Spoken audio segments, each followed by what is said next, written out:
ہم چبوترے کے اوپر آ گئے۔ یہاں پتھروں سے بنی ہوئی ٹوٹی ہوئی قبروں کے نشان موجود تھے، البتہ کتبہ غائب تھا۔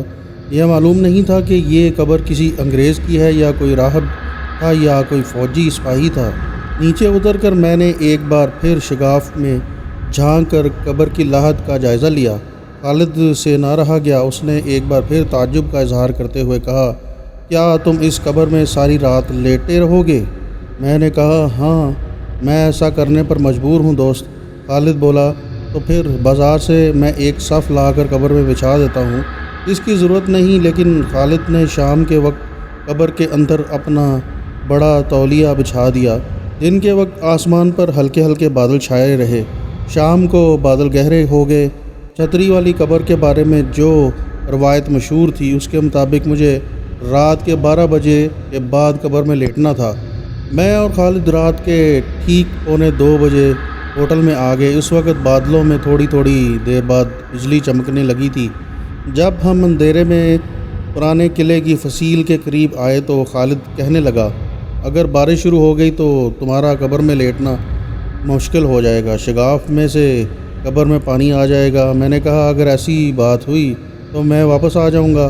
ہم قلعے کی ڈھلان سے اتر کر گوروں کے قبرستان میں داخل ہو گئے۔ بجلی چمکتی تو چھتری والی قبر نظر آ جاتی۔ وہ اس وقت بھی مجھے بدروحوں کا مسکن ہی لگ رہی تھی۔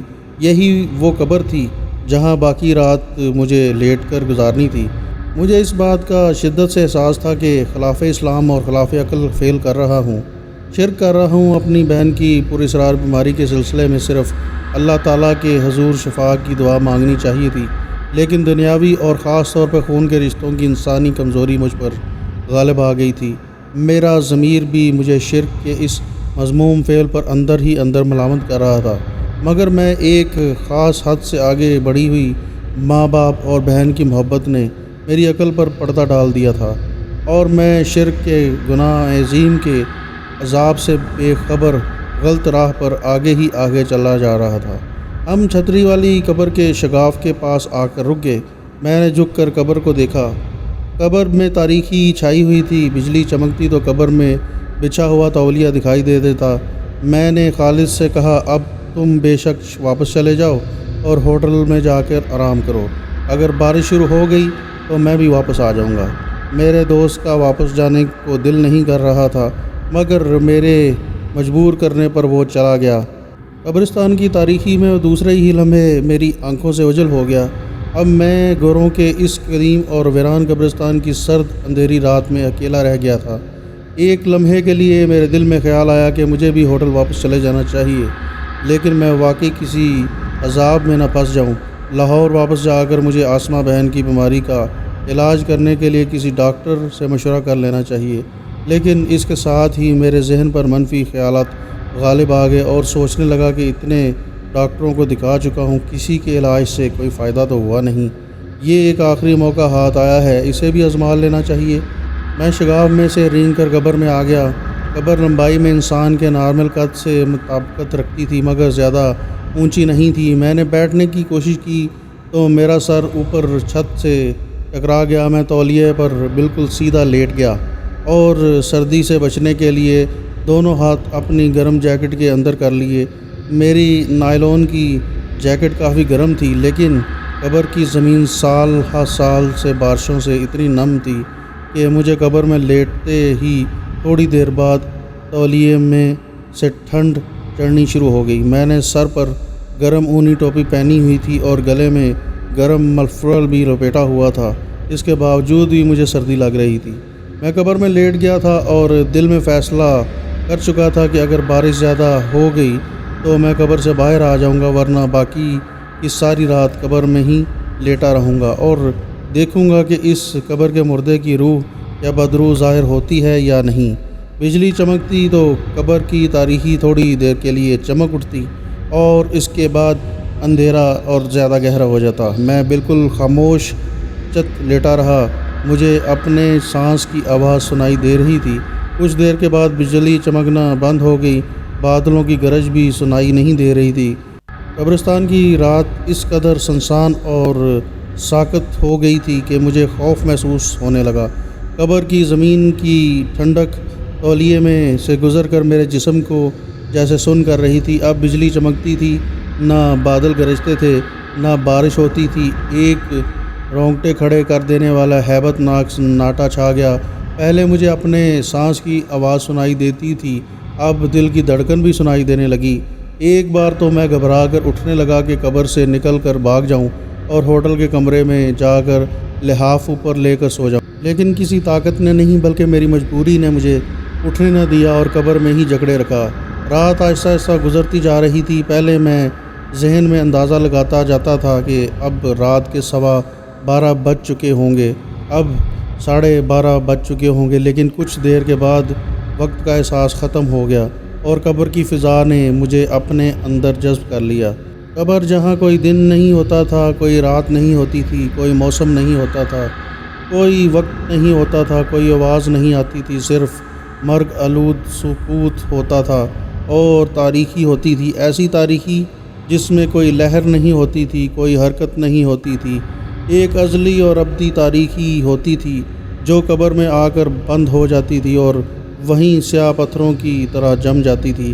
مجھے محسوس ہونے لگا کہ قبر کے باہر بھی وقت تھم گیا ہے، تاریکی اور گہری ہوتی جا رہی تھی اور کسی گہری سیاہ چٹان کی طرح اپنی جگہ پر پتھر ہو گئی تھی، ساکت ہو گئی تھی۔ نہ بجلی کی ہلکی ہلکی چمک تھی، نہ بادلوں کی دھیمی دھیمی گرج تھی، دور اور نزدیک سے کوئی پرندے کی آواز نہیں آ رہی تھی۔ قبر کی محب تاریکی نے جیسے کائنات کی تمام آوازوں کو اپنے اندر جذب کر رکھا تھا۔ تمام آوازیں پتھر ہو گئی تھی، صرف مجھے اپنی سانس کے چلنے کی اور دل کے دھڑکنے کی آواز سنائی دے رہی تھی۔ صرف ان دو آوازوں سے مجھے یقین ہوتا تھا کہ میں اگرچہ قبر کے اندر ہوں لیکن ابھی زندہ ہوں۔ مجھے کچھ پتہ نہیں تھا باہر کتنی رات گزر چکی ہے کہ مجھے گہرے گہرے سانس لینے کی سرگوشیاں ایسی آواز سنائی دی۔ پہلے تو میں یہی سمجھا کہ یہ میرے اپنے سانس کی آواز ہے۔ میں نے اپنا سانس روک لیا، اس کے باوجود بھی مجھے آواز آ رہی تھی۔ میرے رونگٹے کھڑے ہو گئے، یہ میرے سانس کی آواز نہیں تھی۔ قبر کی تاریکی میں میرے علاوہ کوئی دوسرا بھی سانس لے رہا تھا۔ مجھے اسی چھتری والی اسیبی قبر کے بارے میں مشہور افسانوی روایت یاد آ گئی۔ جو لوگ قبر میں دہشت زدہ ہو کر بے ہوش ہو گئے تھے، انہوں نے ہوش میں آنے کے بعد بتایا تھا کہ رات کے پچھلے پہر قبر میں کسی کے لمبے لمبے سانس لینے کی آوازیں آتی ہیں، پھر دو لال انگارہ ایسی آنکھیں نمودار ہوتی ہیں، پھر ایک چیخ بلند ہوتی ہے جیسے قبر پھٹ گئی ہو۔ میں سمجھ گیا تھا کہ جس مردے کا میں چلہ کاٹ رہا ہوں اس کے نمودار ہونے کی علامات ظاہر ہونا شروع ہو گئی ہیں۔ چنانچہ میں نے اپنے اوپر خوف کو غالب نہ آنے دیا اور قبر کے اندر اپنی پوری قوت ارادی سے کام لے کر لیٹا رہا۔ لمبے لمبے سانس لینے کی انسانی آواز میرے اتنے قریب آ گئی کہ لگتا تھا کہ کوئی بالکل میرے کان کے پاس آ کر سانس لے رہا ہے۔ میں ضبط کر کے لیٹا رہا، میری آنکھیں کھلی تھیں مگر قبر کے اندر میں کچھ دکھائی نہیں دے رہا تھا۔ آہستہ آہستہ گہرے سانس لینے کی آواز مجھ سے دور ہوتی گئی، پھر آواز آنا بند ہو گئی۔ میں نگاہیں نیچے کیے قبر میں اپنے پاؤں کے سمت والی دیوار کو دیکھ رہا تھا۔ اچانک تاریکی میں دیوار درمیان میں سے سرخ ہونے لگی، پھر اس تاریکی میں دہکنے والے لال انگاروں جیسی آنکھیں ابھریں اور پہلے میں یہی سمجھا کہ یہ دہکنے والے انگارے ہیں، لیکن جب ان نگاہوں نے پلکیں جھپکیں تو مجھے معلوم ہوا کہ یہ دو آنکھیں ہیں۔ میں نے اپنے آپ کو دہشت زدہ نہیں ہونے دیا بلکہ بڑی دلیری کا مظاہرہ کرتے ہوئے قبر میں لیٹا رہا۔ مجھے معلوم تھا کہ اب ایک قیامت خیز چیخ کی آواز آئے گی۔ میں نے اپنے آپ کو چیخ سننے اور اس سے برداشت کرنے کے لیے تیار کر لیا تھا۔ آدمی اگر اپنے آپ کو کسی خطرے کا مقابلہ کرنے کے لیے تیار کر لے تو خطرے کی شدت میں کمی آ جاتی ہے۔ میں نے سوچا کہ مجھے چیخ کی شدت کو مزید کم کرنے کے لیے اپنے کانوں میں انگلیاں ٹھونس لینی چاہیے۔ ابھی میں سوچ ہی رہا تھا کہ اچانک ایک ایسی فلک شگاف چیخ بلند ہوئی کہ جیسے کوئی پہاڑ پھٹ پڑا ہو۔ قبر میں ایک لمحے کے لیے زلزلہ سا آ گیا۔ میں قبر میں 1 فٹ اوپر اچھلا اور نیچے گرا، مگر میں نے اپنے ہوش و حواس کو قابو میں رکھا۔ مجھے علم تھا کہ یہ میرے چلے کا آخری مرحلہ ہے اور اس کے بعد وہ مردہ نمودار ہونے والا ہے جس نے میری زندگی کی آخری خواہش پوری کرنی ہے۔ ایک بار پھر وہی موت کا سناٹا چھا گیا۔ میں اندھیرے میں ٹکٹکی باندھے قبر میں اپنے پاؤں کی سمت دیکھ رہا تھا۔ اندھیرے میں ایک انسانی شکل کا ہیولہ سا بھرنے لگا، لال انگارے آنکھیں غائب ہو گئی، انسانی ہیولے کی شکل پوری طرح نظر نہیں آ رہی تھی۔ یہ ایک دھندلی سی انسانی کھوپڑی تھی جس کی آنکھیں اور نتنوں کی جگہوں پر سیاہ گڑھے پڑے ہوئے تھے۔ کھوپڑی کا رخ میری جانب تھا۔ میں نے بھی اپنی نظریں اس کھوپڑی پر جما رکھی تھی۔ گہرے سانس لینے کی آواز آہستہ آہستہ بھربھرانے لگی، پھر ایک اکھڑی اکھڑی انسانی آواز سنائی دی، میں تمہاری ایک خواہش پوری کرنے کا پابند ہوں، اپنی خواہش بتاؤ۔ میں سمجھ گیا کہ یہ چھتری والی قبر کے مردے کی آواز ہے اور میرا چلا کامیاب ہو گیا ہے۔ اس کے باوجود قبر میں لیٹنے اور وہاں کسی مردے کی آواز سننے کا یہ میری زندگی کا پہلا تجربہ تھا۔ یہ میرے جسم پر خوف کے مارے ایک کپکپی سی طاری ہو چکی تھی۔ میں نے پوری ہمت سے کام لیتے ہوئے کہا، میری بہن کو کوئی پراسرار بیماری لگ گئی ہے۔ میری پہلی اور آخری خواہش یہ ہے کہ اس کی بیماری دور ہو جائے۔ چھتری والی قبر کے مردہ یا بدروح کی آواز خاموش ہو گئی۔ اس نے میری خواہش کے اظہار کے جواب میں خاموشی اختیار کر لی۔ اس کی کھوپڑی کے نقوش قبر کی تاریکی میں مجھے صاف دکھائی دے رہے تھے اور لمبے لمبے گہرے گہرے سانس لینے کی آواز بھی مجھے سنائی دے رہی تھی۔ میں نے کہا، میں نے تمہارا چلا کاٹا ہے۔ اگر تم قول کے سچے ہو اور اپنے وعدے کے پابند ہو تو میری خواہش کو ضرور پوری کرو گے۔ بدروح کی اکھڑی کی آواز دوبارہ سنائی دی، تمہاری بہن پر جس طاقت کا سایہ ہے میں اس کا مقابلہ نہیں کر سکتا، لیکن تمہاری بہن کی بیماری دور کرنے میں تمہاری مدد ضرور کر سکتا ہوں۔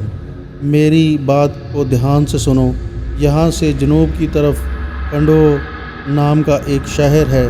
اس شہر سے 50 میل دور دریائے نبرا کے کنارے مرن سینا نام کا ایک جنگل ہے۔ اس جنگل میں مہیشور نام کا ایک مندر پہاڑی پر بنا ہوا ہے۔ اس پہاڑی میں ایک پرانا غار ہے۔ اس غار میں بکرم نام کا ایک سادھو سمادھی لگائے بیٹھا ہوگا۔ اس کے پاس جا کر کہنا کہ مجھے چھتری والی قبر کے مردے نے بھیجا ہے۔ اس کے بعد کچھ نہ بولنا، وہ یہ سب کچھ سمجھ جائے گا کہ تم کیا چاہتے ہو۔ صرف اس سادھو کی مدد سے تمہاری بہن کی بیماری دور ہو سکتی ہے۔ اب میری قبر سے نکل جاؤ اور سنو، جو کچھ میں نے تمہیں بتایا ہے اس کا کسی سے کوئی ذکر نہ کرنا اور میری قبر سے باہر نکل جاؤ۔ اس کے فوراً بعد گہرے انسانی سانسوں کی آواز آنی بند ہو گئی اور کھوپڑی کا ہیولہ بھی تاریکی میں تحلیل ہو گیا۔ قبر کے اندر اور باہر ایک بار پھر وہی موت کا سناٹا چھا گیا۔ میں نے اپنے اکھڑے ہوئے ٹھنڈے جسم کو حرکت دی اور رینگتا ہوا قبر کے شگاف سے باہر نکل آیا۔ مجھے ایسی خوشی ہو رہی تھی جیسے میں نے اپنی پیاری بہن کی بیماری کا علاج تلاش کر لیا ہے اور اب اسے بیماری سے نجات مل جائے گی۔ آسمان پر اسی طرح گہرا اندھیرا تھا، چاروں طرف قبرستان پر تاریکی کا راج تھا۔ میں ٹوٹی پھوٹی قبروں کے بکھرے ہوئے پتھروں کے درمیان پھونک پھونک کر قدم رکھ کر چلتے ہوئے اپنے پرانے قلعے کی دیوار کے پاس آ گیا۔ میرے دل کی کیفیت اس آدم جیسی تھی جو کسی سخت آزمائش میں سے گزرنے کے بعد کامیاب ہو گیا ہو اور پھر جیسے کہ اس کی کوئی لاٹری نکل آئی ہو۔ مجھے اب قبرستان اور پرانے قلعے کے اسیبی کھنڈروں سے کسی قسم کا خوف محسوس نہیں ہو رہا تھا۔ میں قلعے کے بڑے دروازے کی ڈھلان اترنے کے بعد چھوٹی سی پہاڑی سڑک پر آ گیا اور تیز تیز اپنے ہوٹل کی طرف چل پڑا۔ ہوٹل کے کمرے کا دروازہ بند تھا۔ میں نے دستک دی، خالد جاگ رہا تھا۔ اس نے دروازہ کھول کر مجھے دیکھا تو بے اختیار بولا، یا اللہ، تیرا شکر ہے کہ یہ شخص زندہ سلامت واپس آ گیا۔ جلدی سے بتاؤ کیا ہوا، تم 2 گھنٹے بعد ہی واپس کیوں آ گئے؟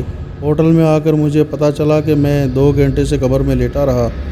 چنانچہ قبر کے اندر مجھے ایسا لگا تھا جیسے میں نے ساری رات گزار دی ہو۔ قبر کے اندر وقت شاید بے حد سست رفتار ہو گیا تھا۔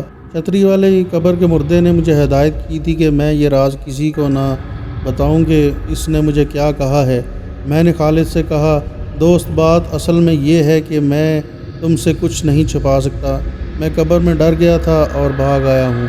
خالد بولا، میں نے تمہیں پہلے ہی کہا تھا کہ ان توہمات سے پاس آ جاؤ، خدا کا شکر ہے کہ تم زندہ بچ کر واپس آ گئے ہو۔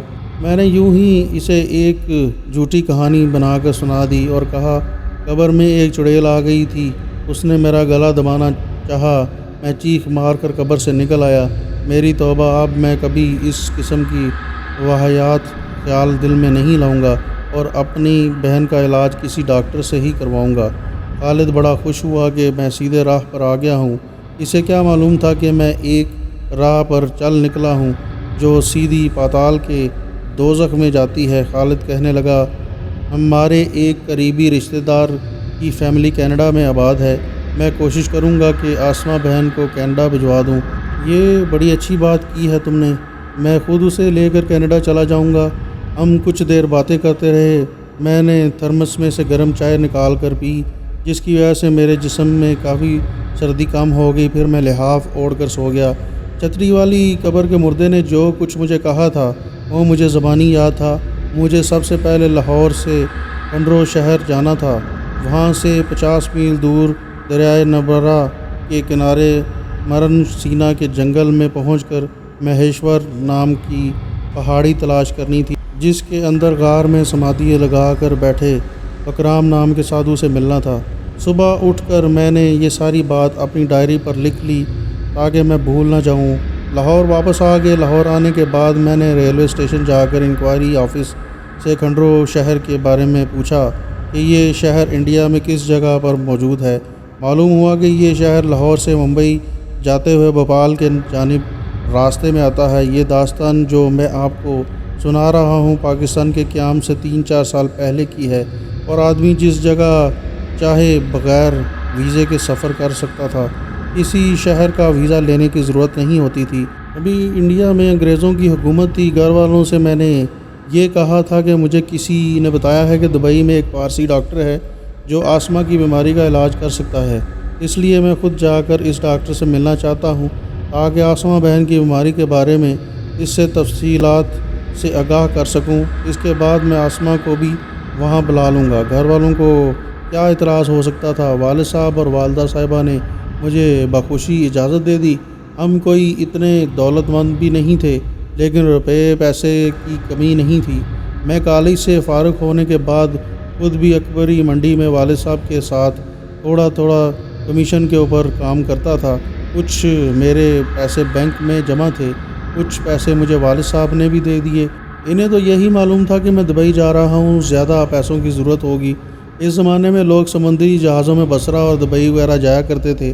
اپنے دوست خالد کو بھی میں نے یہی بتایا تھا کہ میں پارسی ڈاکٹر سے بہن کی علالت کی بات کرنے دبئی جا رہا ہوں۔ سردیوں کا موسم شروع ہو چکا تھا۔